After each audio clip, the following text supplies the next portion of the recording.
మహిళా శక్తిని పెంపొందించే దిశగా ముఖ్యమంత్రి వైఎస్ జగన్మోహన్ రెడ్డి సంక్షేమ పథకాలను ప్రవేశపెట్టడం జరిగిందని బద్వేలు ఎమ్మెల్సీ డీసీ గోవిందరెడ్డి పేర్కొన్నారు. సోమవారం బద్వేలు మున్సిపాలిటీ పరిధిలోని నాగభూషణం డిగ్రీ కళాశాలలో గోపురం మండలానికి సంబంధించిన డ్వాక్రా పొదుపు సంఘాల మహిళలకు వైఎస్ఆర్ 4వ విడత చెక్కు పంపిణీ కార్యక్రమం నిర్వహించారు.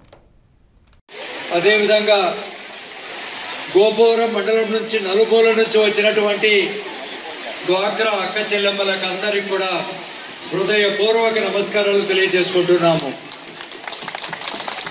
ఈ 4వ విడత ఆసరా కార్యక్రమంలో మన ప్రియతమ నాయకులు మన ముఖ్యమంత్రి వర్యులు శ్రీ జగన్మోహన్ రెడ్డి గారు ఒక పెద్ద పండుగ మనం జరుపుకోవాలి, వాళ్ళ యొక్క బాగోగులు వారు డ్వాక్రా సంఘాల ద్వారా వారి యొక్క జీవన ప్రమాణాలు ఏ విధంగా మెరుగుపడ్డాయి, వాళ్ళు సాధించిన విజయాలేంటి తెలుసుకోవాలని చెప్పి గౌరవ ముఖ్యమంత్రి గారు ఇచ్చినటువంటి సూచన సలహాల మేరకు ఈనాడు ఆంధ్ర రాష్ట్రంలో ఈ కార్యక్రమాన్ని మనం జరుపుకుంటున్నాం.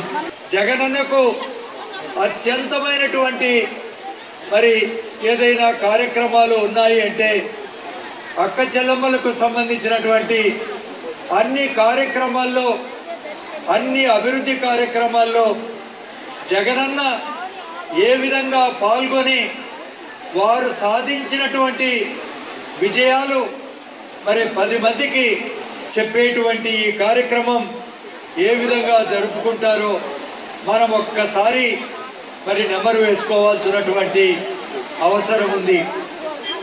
మరి గత ప్రభుత్వం మరి జగనన్న కంటే ముందు 2019 కంటే ముందు 2014లో చంద్రబాబు నాయుడు గారు మరి ముఖ్యంగా మహిళలను కానీ రైతులను కానీ అనేక వర్గాలకు వివిధ మరి చాలా వరకు ఆశలు చూపించి మరి వాళ్ళందరికీ కూడా నేను అనేక పథకాల ద్వారా లబ్ధి చేకూరుస్తానని చెప్పి కూడా చెప్పినటువంటి విషయం ఒక్కసారి మీకు గుర్తు చేస్తున్నాను.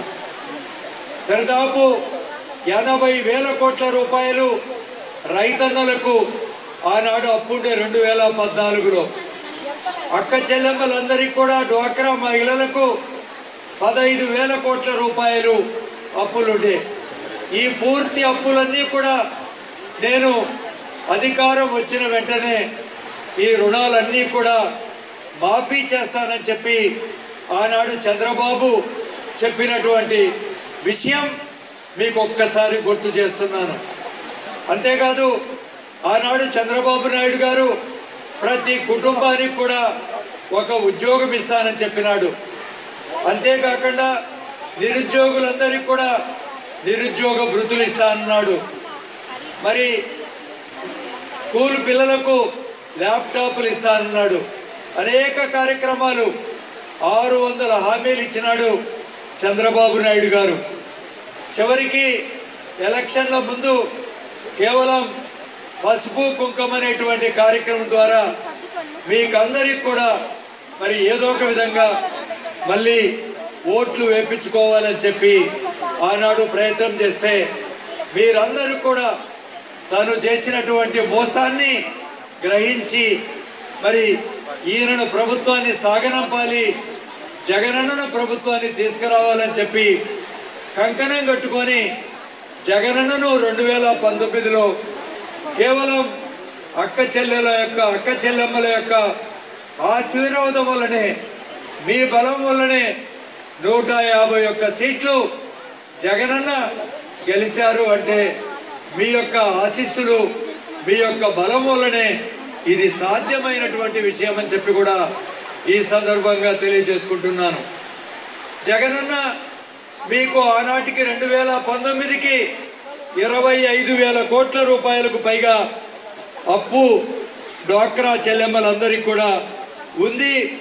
నేను 4 విడతల్లో ఇది పూర్తి చేస్తానని చెప్పి కూడా చెప్పడం జరిగింది.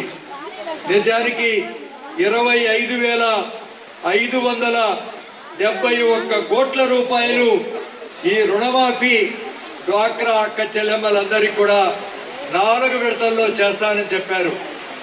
ఎన్ని ఇబ్బందులున్నా కూడా ఆర్థికంగా మరి కొన్ని వర్గాలకు కొన్ని ఇబ్బందులు ఉన్నప్పటికీ కూడా మీకు ఇచ్చినటువంటి హామీని మాత్రం జగనన్న ఖచ్చితంగా నెరవేర్చారు.